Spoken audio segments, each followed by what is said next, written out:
ముఖ్యమంత్రి పదవి ఏకకాలంలో ఇచ్చిన ఘనత సోనియమ్మదని సీఎం రేవంత్ రెడ్డి అన్నారు. చేయి చాచి అడిగే పరిస్థితి నుంచి ఈవేళ ఎవరికి ఏం కావాలో ఇచ్చే స్థాయికి కొడంగల్కు కాంగ్రెస్ అవకాశం ఇచ్చిందన్నారు. కొడంగల్ ప్రజలు కథానాయకులై తనను 33,000 మెజార్టీతో గెలిపించారని చెప్పారు. కొడంగల్ను దొంగ దెబ్బతీయాలని బీజేపీ, బీఆర్ఎస్ నాయకులు కుట్ర చేస్తున్నారని, ఈ కుట్రలను తిప్పికొట్టాల్సిన బాధ్యత కొడంగల్ ప్రజలపై ఉందన్నారు.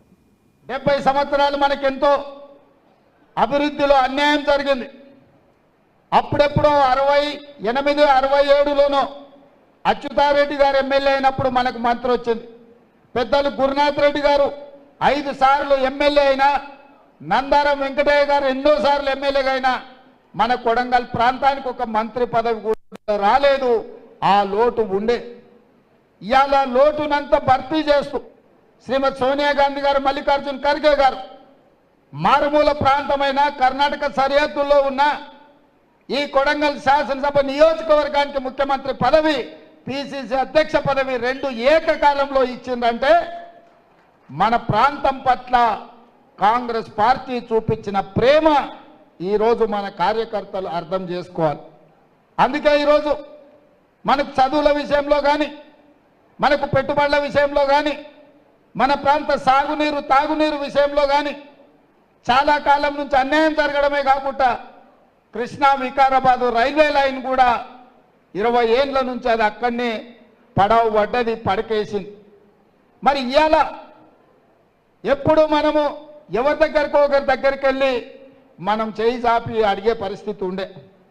మనకు చిన్న సీసీ రోడ్డు కావాలన్నా, మోరి కాలువలు కావాలన్నా, ఇందిరమ్మ ఇల్లు కావాలన్నా, పిల్లలకు బడి కావాలన్నా, ఏదన్నా తండాలో గుడి కట్టుకోవాలన్నా మనం ఎవరి దగ్గరకు ఒకరి దగ్గరకు పోయి పట్నం పోయి ఎవరినైనా మనం చేయి చాపి అడుక్కునే పరిస్థితి ఉండే.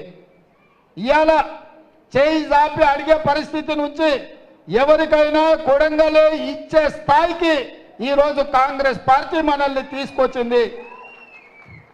రాష్ట్రంలో ఉండే 119 నియోజకవర్గాలలో ఏ అభివృద్ధి జరగాలన్నా, ఎవరు ఎన్నికల్లో పోటీ చేయాలన్నా ఇవాళ ఈ కొడంగల్ నిర్ణయం చేసే స్థాయికి ఈరోజు కొడంగల్ రానిచ్చింది అని అంటే మీ అందరి కష్టము, మీ అందరి కృషి, పెద్దవాళ్ళ ఆశీర్వాదంతో ఇవాళ మనం ఈ స్థాయికి ఎదిగినాం.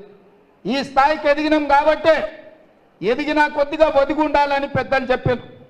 అందుకే ఎక్కడ కూడా మనం బేసిసాల పోలే, ఎక్కడ కూడా మనము కేసీఆర్ లాగా ఫామ్ హౌస్లో ఉండి ప్రజల్ని కలవకుండా, ప్రజల కష్టాలు తెలుసుకోకుండా 10 సంవత్సరాలు ఆయన ఎట్లయితే వ్యవహరించిండో మనం కళ్ళారా చూసినాం.